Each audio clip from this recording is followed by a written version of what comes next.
నువ్వు వెంటనే పోలీసులకు ఇన్ఫార్మ్ చేయి. నేను గోవింద్కి ఫోన్ చేస్తాను. నాన్న వద్దు నాన్న. బాక్స్ మిస్ అయిన వెంటనే నాకు తెలిసిన ఆఫీసర్స్తో చెప్పి బెనర్జీ కోసం ఎయిర్పోర్ట్లో, రైల్వే స్టేషన్లో లుకౌట్ నోటీస్ పంపించాను. సో వాడు ట్రైన్లోనో ఫ్లైట్లోనో కాశ్మీర్ వెళ్ళలేడు. ఖచ్చితంగా వాడు బై రోడ్డే వెళ్ళాలి. మనం పోలీసులకి చెప్తే వాడు అలర్ట్ అయ్యి దాక్కోవచ్చు. అందుకే బై రోడ్డు ద్వారా నేను బెనర్జీని చేజ్ చేసి పట్టుకుని వాడిని బాక్స్తో సహా పోలీసులకి పట్టిస్తానన్నా.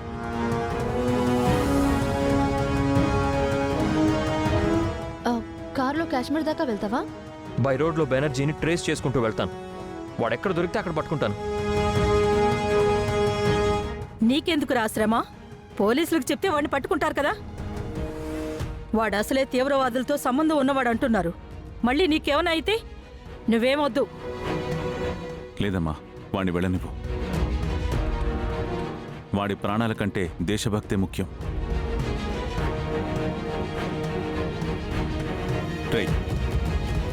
ఎలాగైనా వాడిని పట్టుకొని ఆ బాక్స్ని పోలీసులకు అప్పచెప్పు. అలాగే నాన్న. నాతో పాటు మీరా గారు కూడా కాశ్మీర్ వస్తారు.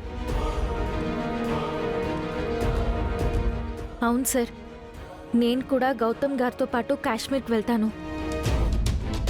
మేడం, మీరు కొంచెం బాబుని చూసుకోండి.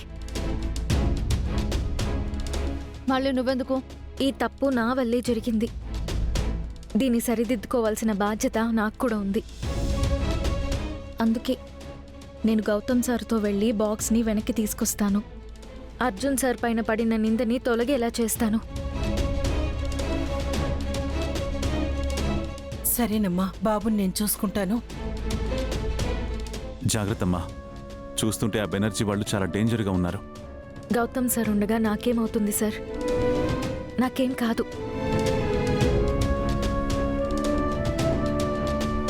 గౌతమ్, మీతో పాటు నేను కూడా కాశ్మీర్ వస్తాను. మళ్ళీ మాతో నువ్వెందుకు అదితి? ముక్కు మొహం తెలియని మీరాతో నువ్వెలా పెడతావురా? మీ ఇద్దరిని ఎలా పంపిస్తాను? అందుకే మీకు తోడుగా అదితి వస్తుంది. వద్దు నాన్నమ్మా, మేమిద్దరం వెళ్తాం.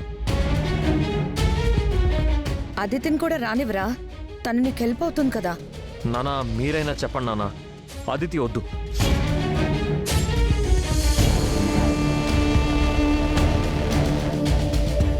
అదితిని కూడా తీసుకెళ్ళు. తను నీకు హెల్ప్గా ఉంటుంది.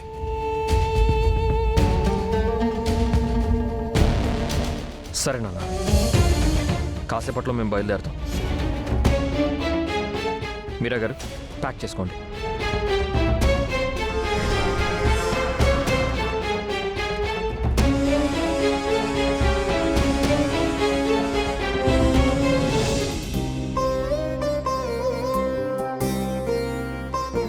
ఏంటమ్మా, గౌతమ్ బాబుతో పాటు నువ్వు కూడా కాశ్మీర్కి వెళ్తావా? అవును మావయ్య, ఇది నా వల్ల జరిగిన పొరపాటు.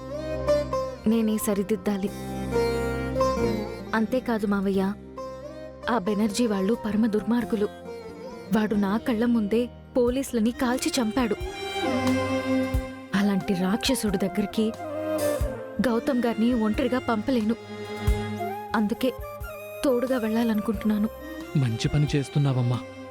దగ్గరుండి ఇంటి పరువుని, నీ పసుపు కుంకుమల్ని క్షేమంగా కాపాడుకో. బాబుని చూసుకోమని సుభద్ర మేడం గారికి చెప్పాను మావయ్య. నువ్వు కూడా బాబుని చూస్తూ ఉండు.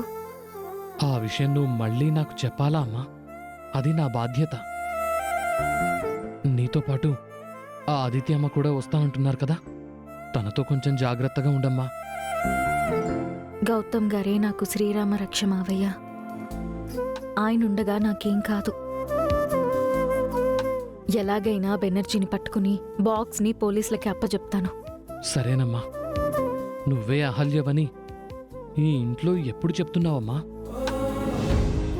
ఇప్పుడే చెప్తే మంచిది కదా. ఎందుకంటే నీ వల్లే అర్జున్ సార్కి బెయిలొచ్చిందని ఇంట్లో అందరూ సంతోషంగా ఉన్నారు కదా. ఇప్పుడు కాదు మావయ్య, నేను కాశ్మీర్ నుంచి తిరిగొచ్చాక, బెనర్జీని పోలీసులకి పట్టించాక, బాక్స్ని భద్రంగా అప్పచెప్పాక, అర్జున్ సార్ మీద మోపిన నేరం తొలగిపోయాక, అప్పుడు అప్పుడు నేను అహల్యానని అందరికీ చెప్తాను.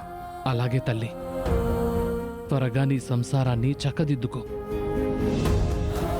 నీకు గౌతమ్ బాబుకి మధ్య అదితి అమ్మ రావాలని చూస్తోంది.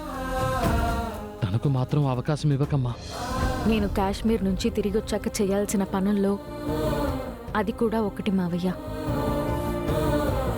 ఇన్నాళ్ళు అదితి మంచిదని, ఆయన్ని ప్రేమించిందని తన మీద జాలిపడ్డాను. కానీ తను ఎలాంటిదో తెలిసాక తనని ఈ ఇంటికి, గౌతమ్ గారికి వీలైనంత దూరంగా పంపిస్తాను. ఈ యుద్ధంలో ఎవరు ఎదురొచ్చినా పోరాడి గెలుస్తాను. నువ్వనుకున్నది తప్పకుండా చేసి తీరుతావమ్మా.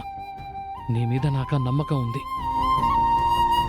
అయితే నర్స్ మీరాగా కాశ్మీర్ వెళ్ళి అహల్యగా తిరిగొస్తావన్నమాట. ఆల్ ది బెస్ట్ తల్లి. థ్యాంక్ యూ మావయ్య. నీతో అక్కడ వరకు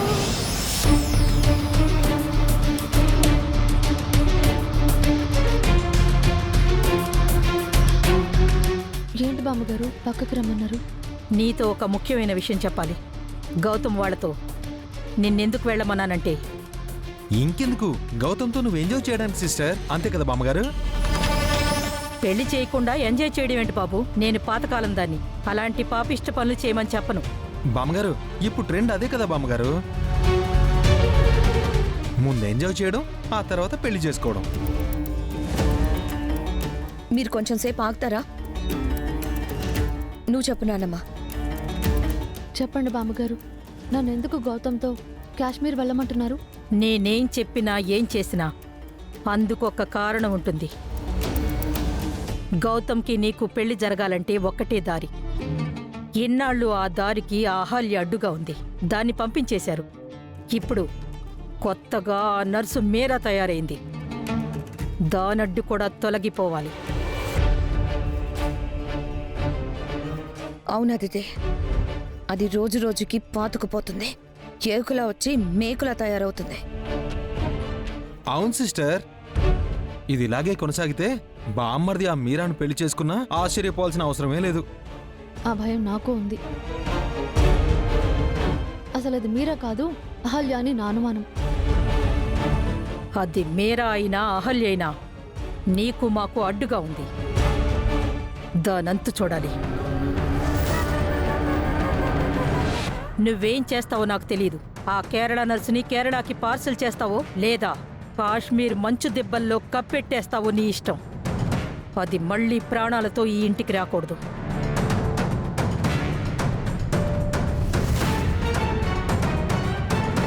నా ప్లాన్ కూడా అదే బామ్మగారు.